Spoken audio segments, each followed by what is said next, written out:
Hi there! Welcome to Dogwoods and Driftwood. Today we're batch cooking 5 lasagnas to get into our freezer. This is a great lasagna recipe full of vegetables and all sorts of yumminess. So let's get cooking. To start, I like to brown about 7 pounds of meat. Here I have half sausage and half ground beef, but you can also really use any combination of ground pork, turkey, sausage, or ground beef. If I'm not using at least 3.5 pounds of sausage, then I will add sausage seasoning into the sauce when I season it. I love using a Dutch oven for this, especially when I'm making big amounts because it is so big and I can control the temperature. All right, here's a few of those struggles with the camera angle, and I found out that I was so distracted I left a piece of paper into the ground meat. So I pulled that out and then I'm going to stir it up and get it browning. One of the nice things about lasagna is it's not a whole lot of extra effort, whether you're making 1 or 5 or even 8. So today I decided to stick to 5, 1 for our dinner, 1 for a friend, and 3 for the freezer. All right, I'm just gonna show a very quick clip here because I don't want you all to be motion sick, but new YouTuber trying to open a can of crushed tomatoes and hold a camera at the same time, and boy, it did not go well. All right, I was able to get my crushed tomatoes in as well as tomato paste and tomato sauce. I'll make sure to include the recipe in the link below, but we had a couple of things go wrong. Hi there. Okay, it is several hours after I recorded that video, quite a few hours actually. And I'm just gonna give you a bit of an update. I've had to do a few things in between, like take kids places and just anyway, daily things, right? Because real people. And it's been quite the day. I've had quite a few of these days where I just felt like there was lots and lots and lots of interruptions. It is about 6:40 today. Now I'm back home. Now I'm gonna go back and work on our pizzas as well as the lasagnas.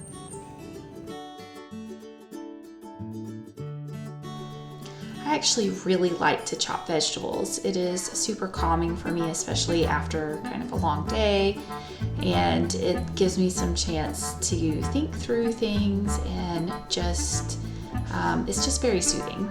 So I came in and got to work chopping vegetables.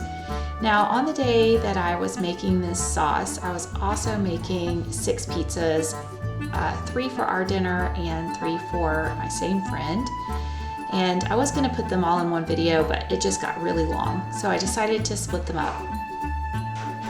Another nice thing about this particular recipe is there's a lot of different places that you can kind of stop if you need to and let it hang out for a little bit, either cooking or in the refrigerator, depending on where you are, and then come back to it later. So for this day, I got the meat browning and then I was able to turn it on low. I mixed in the cans of crushed tomatoes and then let it simmer for just a little bit while I was able to go run those errands and get the rest of the things done, and then come back to the sauce. And I forgot to put the top on the blender there and got sauce all over my counters and my cabinets. That's okay. All right, so when I came back to the recipe, I added the tomato sauce to the blender and then a bunch of vegetables that I had. I like to put in zucchini, mushrooms, and carrots. The original recipe calls for sugar, but I find it to be very sweet and it's not, of course, as healthy. So I substitute carrots, blend it up really well, and it gives a really nice flavor. Before I add all this sauce, I want to make sure I'm scooping out the fat. Sometimes if the meat is super fatty, you'll have a lot that you need to remove to make sure that your sauce isn't greasy.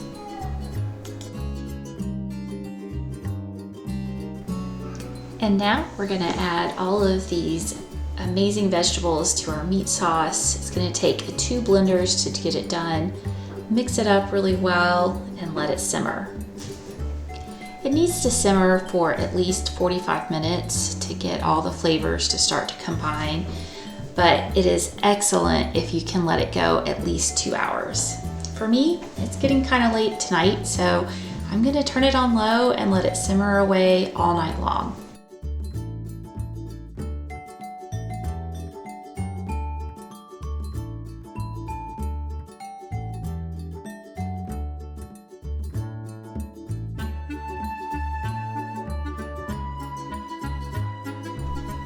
In my second blender, I have a lot of garlic.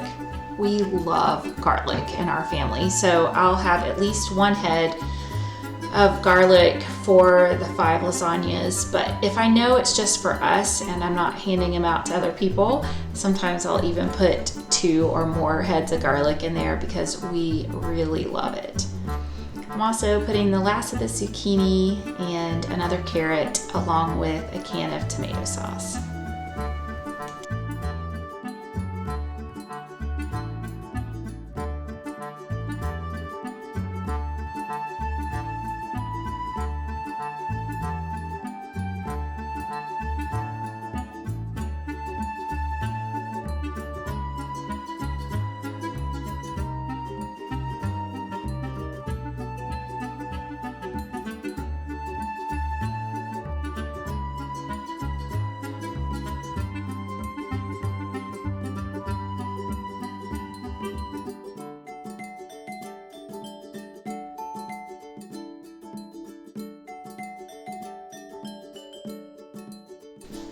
Next up is 3 chopped onions.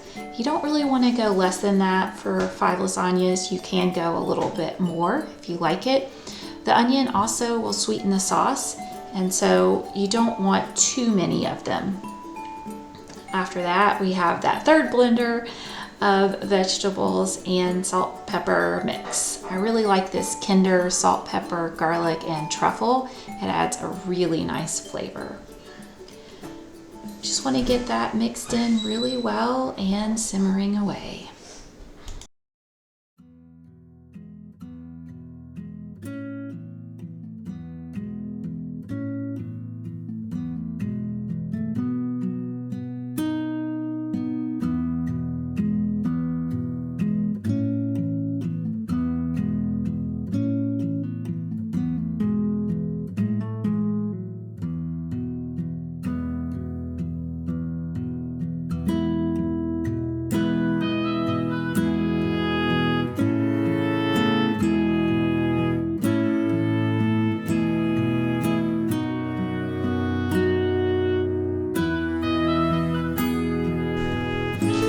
I'm gonna add the last of the canned ingredients. I have several tomato sauces as well as quite a bit of tomato paste to get added into our sauce.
Getting pretty late in the evening, so I'm gonna mix this in, add the last of the seasonings, and set the Dutch oven down to 200 degrees so my sauce can simmer and just develop in flavor through the night. You certainly don't have to let it cook this long, but we love the way the house smells in the morning when it cooks all night, and it's so versatile. It means that I can kind of let it just sit and simmer for as long as I need it to until I have time to assemble the lasagnas.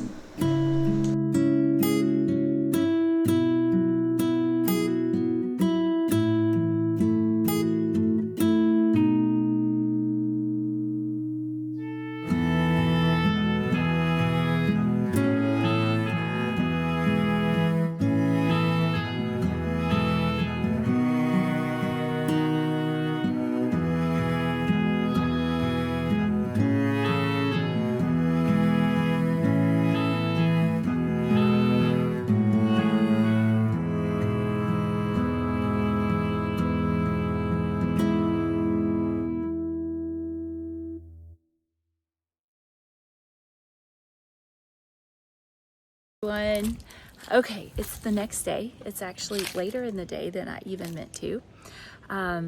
It has continued to be a week of uncertainties and craziness. Look, it is, I don't know, 2 o'clock, and I just figured out. My kids were like, "Did you get a new shirt?" I said, "No, why?" And I looked down, it's inside out. So that's how my day's going. How is yours? I am ready to assemble my lasagna. It should be amazing because that sauce has just simmered and bubbled for quite a while, and then it cooled a little bit so it doesn't burn my hands. And I'm ready to finally assemble some lasagnas and get them frozen and get one delivered. They take about an hour to cook from if they're thawed, and about 2.5 hours to cook if they're frozen. So anyway, I hope your day, it's not been bad. I'm not gonna say it's been bad. It's just been busy with a lot of interruptions. So I hope your day is going as planned. And I will see you in the lasagna making. First up today is chopping parsley. This is also a very fun part of the job. We're going to use 2 bundles of parsley to chop up nice and fine and mix in with our ricotta egg mixture. And the last bundle of parsley will be saved for the top to make it look nice and beautiful.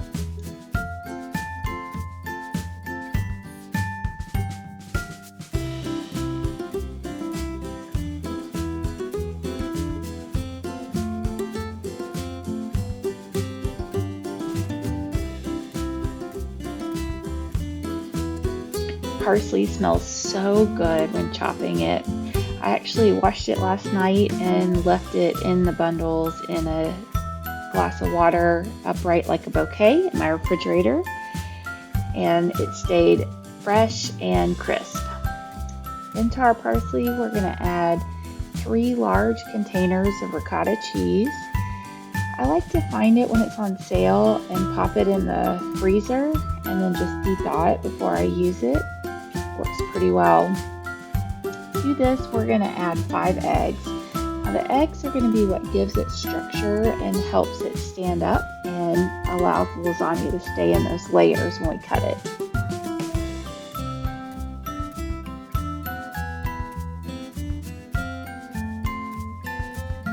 I love these little wooden spoons. I found them in a small village in Colombia when we went last winter, and they are perfect for the kitchen. If I go back, I plan on bringing 100 more home with me. Alright, now we're going to stir all this up until it's nice and smooth and easy to spread between our lasagna layers. Before I begin assembling bulk lasagnas, I like to empty out all the different ingredients into these big metal bowls. I believe I found them at Ross for very inexpensive, and they are so useful. They are massive, they hold a lot of food, and they work really well for mass assemblies. Here's my other tip. You don't really want to boil your lasagna noodles. They'll be too slimy. So all I'm going to do is put them in a big bowl and submerge them in some boiling water. I just heated it up in the electric kettle, And I'm going to place it to the side, and by the time I start putting my sauce in, these lasagna noodles are going to have enough liquid that they are going to be just right. Here's my sauce that's been simmering all night. You can see how deep and rich in color it is. And let's begin assembling. First, we're going to get our meat on there. We want to put a base layer of meat so nothing sticks. Another quick tip about these lasagna noodles is you can actually put them in your lasagna straight from the box and not even soak them. I find that works the best if I'm going to have time to let it sit in my refrigerator a little bit for 2 or 3 days before it gets cooked or before it goes in the freezer. Then it soaks up all the juices from the sauce and it's super yummy. If I'm going to make it for that night, they're a little tough for me when I do that, and then I like to soak them. Or if I want to get them in the freezer fast, then I like to soak them. I can never remember the correct order of the lasagna layers, so I have to make a little post-it note and stick it on my cutting board and follow it exactly. Otherwise, I always get mixed up and forget where I am.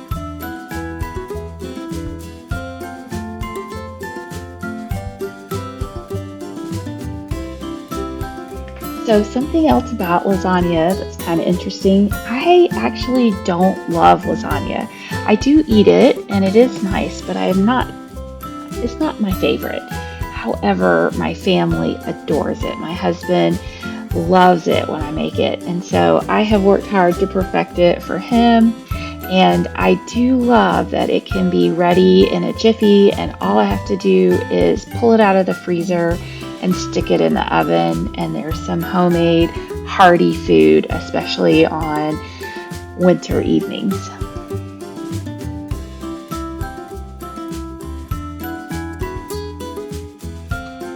This is also a very easy recipe to have in my freezer where I can just deliver it to a friend if someone needs a meal real quick, and I don't have to drop everything and make something right then.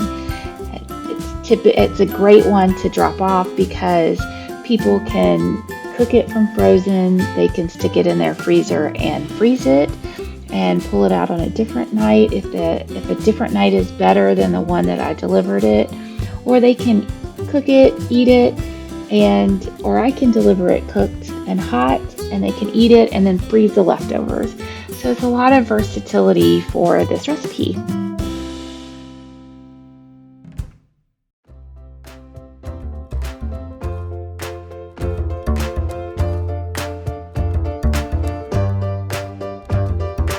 Alright, I'm going to go ahead and speed up the process of these last 3 lasagnas so we don't have to watch them in real time.